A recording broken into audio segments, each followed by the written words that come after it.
What's up guys, Max here, back with a pretty big update to Marvel vs. Capcom Infinite. As many of you know, Gamescom is going on right now. It's a huge trade show going on overseas, kind of the likes of E3, and there was several playable builds of a lot of big fighting games happening over there right now.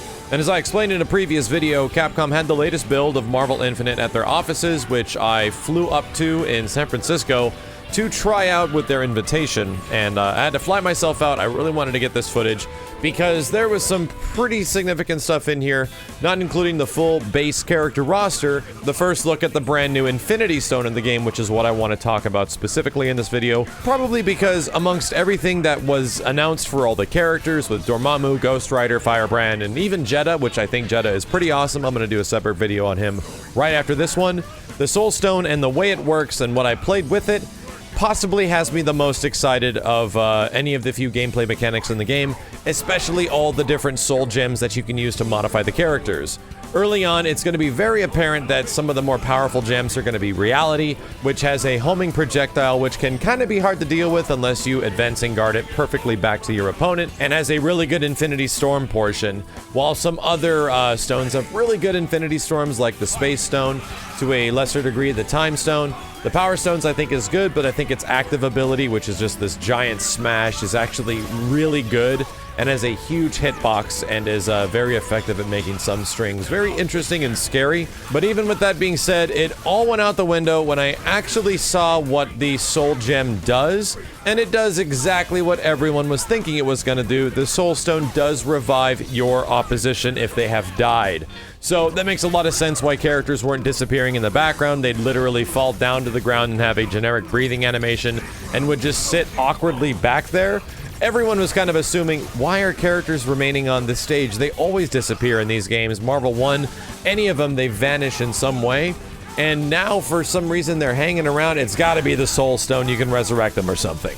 And yep, it does do that only if they're dead, because there is something else that the Infinity Soul Stone does, even if they're not dead, and it's activate something very similar to the first Marvel vs. Capcom game, where both the characters are in the player control.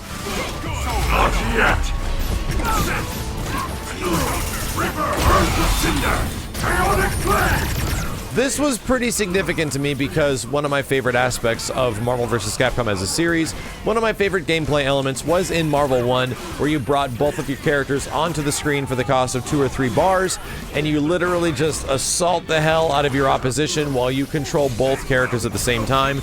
The inputs apply to like the left and the right side, so you just gotta be really good at setting up combos or doing War Machine missiles over and over again. But in this situation, it's actually fairly unique from Marvel vs. Capcom 1. If your partner is dead, it'll bring them back to life and then still activate the 2-character sequence, so you kind of double down on the abilities. Even if your partner isn't dead and you want to activate the Soul Stone, you're going to get the same thing where both the characters come in at the same time, and you start going absolutely crazy against your opposition. It just is really damn good because it seems to give you about 20% health on the character that died, and they still remain alive. They're not just alive for the period that the activation is taking course. No, man, that thing lasts for a really long time. You get access to both the characters at the same time, and they're still alive, so presumably this is the greatest gemstone in the entire game right now. I quickly changed my mind about which ones I thought were really good, which ones I thought were only okay, simply because the gameplay aesthetic of the Soul Stone is to me the most interesting, the most fun, and a really great callback to Marvel vs. Capcom 1. And my god, man, I cannot wait for the types of custom combos and insane shit that people are going to figure out with the Soul Stone activation, because you're definitely going to be able to combo into this thing. Unlike Marvel vs. Capcom 1, you don't get access to infinite meter, which would make it ridiculously broken in this game. You do have the same meter that your character had access to before, so if you do one super with one character, it's going to do another super with the other, costing 2 super bars. The biggest thing about it is that period of activation, especially if you have a full Infinity Storm, it takes a really long time, man. When I was blocking some attacks from some of the guys I was playing, I was like, geez, dude, I feel like I'm just stuck in block stun forever trying to deal with this stuff. But there is a catch to it if you're not careful with the activation of the Infinity Storm for this thing. it can be quite risky, especially for the usual times you like to activate the Infinity Storm, which is when your character jumps in, and you can kind of prevent a mix-up with that because you activate right in the middle of the air. With the Soul Stone, you kind of just bring the other character resurrected up right off the ground and leave them in a pretty vulnerable position for the opposition to kind of go crazy on them. And there has been, at least with the very brief period I was playing with this thing, there was moments where I was getting happy birthdayed like crazy because there was an unsafe moment where I went into the Infinity Storm with the Soul Stone and I just got totally whooped on as a result. So you do have to be a little careful. It isn't just amazing by any means. There is other moments with gems like the Reality Gem and the Power Stone and even the, well, especially things like the Space Stone, which you just activate that stuff as soon as you get it and you're just really good. You kind of got to consider things a little bit when you go into the Infinity Storm of the Soul Stone, or else you're going to get friggin' bodied. Outside of that, its active ability is still fairly interesting, but not nearly as cool as the Infinity Storm. I was assuming it was going to recover red health of some kind, but it doesn't do that. It does one better. It recovers any health of any kind. When you activate the Soul Stone itself, it has a whip-like attack that comes out and like grabs the opponent. It like touches them and gives you a little bit of health back and takes health from them. So you might want to end a lot of your combos by doing this. I believe you can combo into it, but I did land a lot of random errant hits or smack like tag-ins and stuff like that while activating the Soul Stone, and it would give me a bunch of health.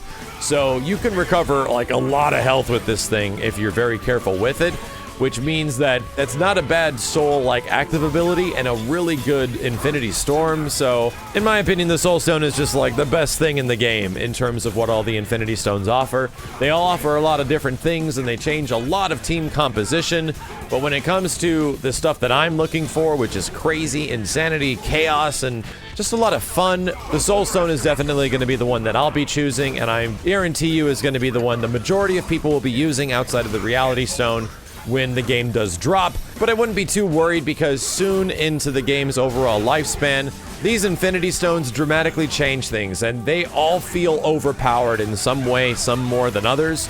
I assume they're all going to be generally broken or busted in some way, which is a good thing. And I'm looking forward to the ridiculous setups that are going to come as a result of it.